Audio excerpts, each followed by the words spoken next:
ಎಲ್ಲರಿಗೂ ನಮಸ್ಕಾರ.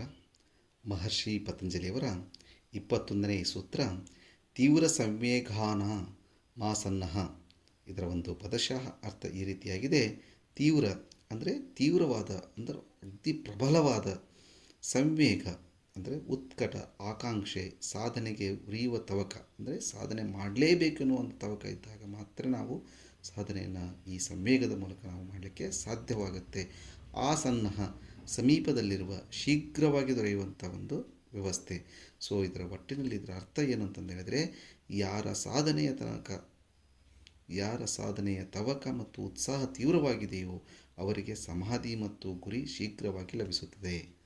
ಯಾರಿಗೆ ಈ ಸಾಧನೆಯ ತವಕ ಮತ್ತು ಉತ್ಸಾಹ ಅಗದಿ ಮಾಡಲೇ ತೀರಬೇಕು ತೀವ್ರವಾಗಿದೆಯೋ ಅವರಿಗೆ ಸಮಾಧಿ ಮತ್ತು ಗುರಿ ಶೀಘ್ರವಾಗಿ ಲಭಿಸಲಿಕ್ಕೆ ಸಾಧ್ಯವಾಗುತ್ತೆ.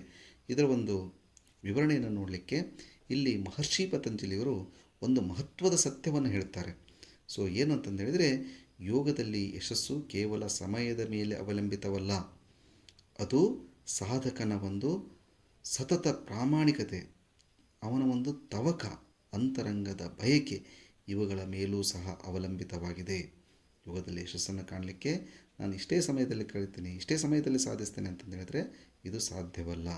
ಇದರ ಒಂದು ಸಂವೇಗ ಯಾವ ರೀತಿ ಇರಬೇಕು ಅಂತಂದು ಹೇಳಿದರೆ, ಕೇವಲ ಆಸಕ್ತಿಯಲ್ಲ, ಕೇವಲ ಕುತೂಹಲವೂ ಅಲ್ಲ, ಸತ್ಯವನ್ನು ಅರಿಯಲೇಬೇಕು ಎಂಬ ಒಳಗಿನ ಉರಿಯುವ ಹಂಬಲ ಏನಿದೆಯಲ್ಲ, ಅದು ನಮ್ಮನ್ನು ಸಾಕಷ್ಟು ಈ ಒಂದು ಸತ್ಯದ ಅರಿವನ್ನು ತಿಳ್ಕೊಳ್ಳಿಕ್ಕೆ ನಮಗೆ ಸಾಧ್ಯವಾಗುತ್ತೆ.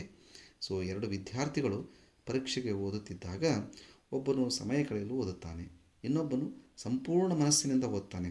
ಸೊ ಇಬ್ಬರೂ ಓದಿದರೂ ಸಹ ಫಲ ಒಂದೇ ಆಗಿರುವುದಿಲ್ಲ. ಹಾಗೆಯೇ ಸಾಧನೆಯಲ್ಲಿಯೂ ಸಹ ತೀವ್ರತೆ ಬಹಳಷ್ಟು ಮುಖ್ಯವಾಗಿರ್ತದೆ. ಯಾರಲ್ಲಿ ತೀವ್ರತೆ ಹೆಚ್ಚಿರ್ತದೆ ಅವರ ಸಾಧನೆ ಬಹಳಷ್ಟು ತೀವ್ರವಾಗ್ತದೆ.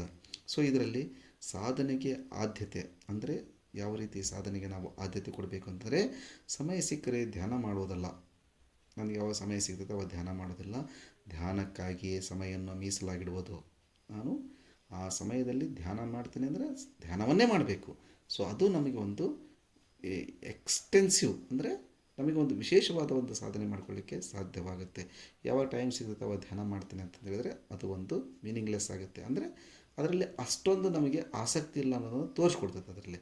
ಸೊ ಅದೇ ರೀತಿ ನಿರಂತರತೆ ಮನಸ್ಸಿದ್ದಾಗ ಮಾತ್ರವಲ್ಲ, ಪ್ರತಿದಿನ ಅಭ್ಯಾಸ ಮಾಡಲೇಬೇಕು. ನನಗೆ ಇವತ್ತು ಮನಸ್ಸಿಲ್ಲ ಆಗಲ್ಲ ಅನ್ನೋದಿಲ್ಲ. ಸೊ ಈ ಒಂದು ನಿರಂತರತೆ ಅನ್ನೋದಿದೆಯಲ್ಲ, ಕನ್ಸಿಸ್ಟೆನ್ಸಿ ಇದ್ದಾಗ ಮಾತ್ರ ಸಾಧನೆಯನ್ನು ನಾವು ಸಂಪೂರ್ಣವಾಗಿ ಯಶಸ್ಸನ್ನು ಕಾಣಲಿಕ್ಕೆ ಸಾಧ್ಯವಾಗುತ್ತೆ.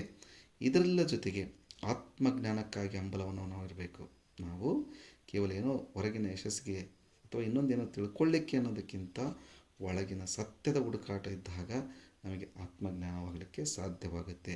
ಹೀಗೆ ಈ ಒಂದು ಯೋಗದ ದೃಷ್ಟಿಯಲ್ಲಿ ಸಾಧಕರನ್ನು ನಾವು 3 ವರ್ಗಗಳಾಗಿ ನಾವು ನೋಡಬಹುದಾಗಿದೆ. ಒಂದು ಮೃದು ಅಂದರೆ ಮಂದ ತವಕ, ಇನ್ನೊಂದು ಮಧ್ಯಮ ಸಾಧಾರಣವಾದ ಒಂದು ತವಕ, ತೀವ್ರ ಅಂದರೆ ಉತ್ಕಟ ತವಕ. ಸೊ ಹೀಗೆ ತೀವ್ರ ಸಂವೇಗವುಳ್ಳ ಸಾಧಕನು ಅತ್ಯಂತ ವೇಗವಾಗಿ ಮುನ್ನಡೆಯುತ್ತಾನೆ. ಸೊ ನಾವು ಇದನ್ನು ಪ್ರಾಕ್ಟಿಕಲ್ ಆಗಿ ನೋಡಬೇಕಂದಾಗ ಧ್ಯಾನ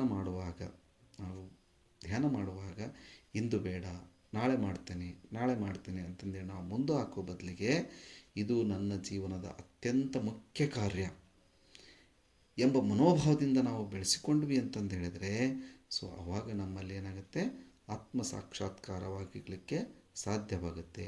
ಹೀಗೆ ಗುರಿಯ ಮೇಲಿನ ತೀವ್ರ ಬಯಕೆಯೇ ಸಾಧನೆಯನ್ನು ಬಹಳಷ್ಟು ಶಕ್ತಿಯುತವಾಗಿ ಮಾಡ್ತದೆ. ಸೊ ಉರಿಯುವ ಹಂಬಲ ಇದ್ದರೆ ದೂರದ ಗುರಿಯೂ ಸಹ ಸಮೀಪವಾಗುತ್ತದೆ.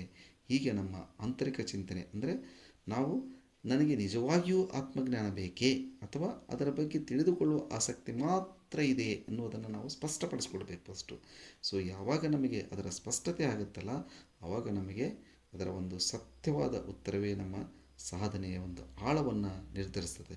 ಸೊ ಹೀಗೆ ನಾವು ತೀವ್ರ ಸಂವೇಗದಿಂದ ನಮ್ಮ ಆಧ್ಯಾತ್ಮಿಕ ವೇಗವರ್ಧಕವನ್ನು ತಿಳ್ಕೊಳ್ಳಿಕ್ಕೆ ಸಾಧ್ಯವಾಗುತ್ತೆ.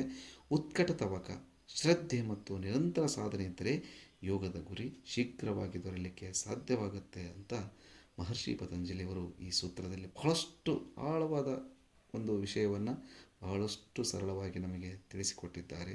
ನೋಡಿ, ಕೇವಲ 2 ಶಬ್ದಗಳಲ್ಲಿ ಈ ಒಂದು ಅರ್ಥವನ್ನು ತಿಳಿಸಿದರೆ, ತೀವ್ರ ಸಂವೇಗಾನ ಮಾಸನ್ನಃ. ಸೊ ನಮಗೆ ಎಷ್ಟು ತೀವ್ರವಾಗಿ ಆ ಸಂವೇಗ ಇರ್ತದಲ್ಲ ಅಷ್ಟು ನಾವು ಯೋಗದಲ್ಲಿ ಸಾಧನೆಯನ್ನು ಮಾಡಿಕೊಳ್ಳಿಕ್ಕೆ ಆತ್ಮ ಸಾಕ್ಷಾತ್ಕಾರವನ್ನು ಪಡ್ಕೊಳ್ಳಿಕ್ಕೆ ಸಾಧ್ಯವಾಗುತ್ತೆ ಅನ್ನೋದನ್ನು ಮಹರ್ಷಿ ಪತಂಜಲಿಯವರು ಈ ಸೂತ್ರದ ಮೂಲಕ ತಿಳಿಸಿದ್ದಾರೆ. ಸೊ ಮತ್ತೊಂದು ಸೂತ್ರದಲ್ಲಿಯೂ ಸಹ ಮಹರ್ಷಿ ಪತಂಜಲಿಯವರು ಎಷ್ಟು ಆಳವಾದ ನಮ್ಮ ಮನಸ್ಸನ್ನು ತಿಳಿಸ್ತಾರೆ, ಎಷ್ಟು ಆಳವಾದ ಮನಸ್ಸಿನಲ್ಲಿ ನಮ್ಮ ಭಾವನೆಗಳನ್ನು ಯಾವ ರೀತಿ ನಾವು ಇಟ್ಕೋಬೇಕು ಅನ್ನೋದನ್ನು ಭಾಳಷ್ಟು ವಿವರವಾಗಿ ತಿಳಿಸಿದ್ದಾರೆ. ಎಲ್ಲರಿಗೂ ಧನ್ಯವಾದಗಳು. ಇನ್ನೊಂದು ಸೂತ್ರದೊಂದಿಗೆ ಮತ್ತೆ ಭೇಟಿಯಾಗೋಣ.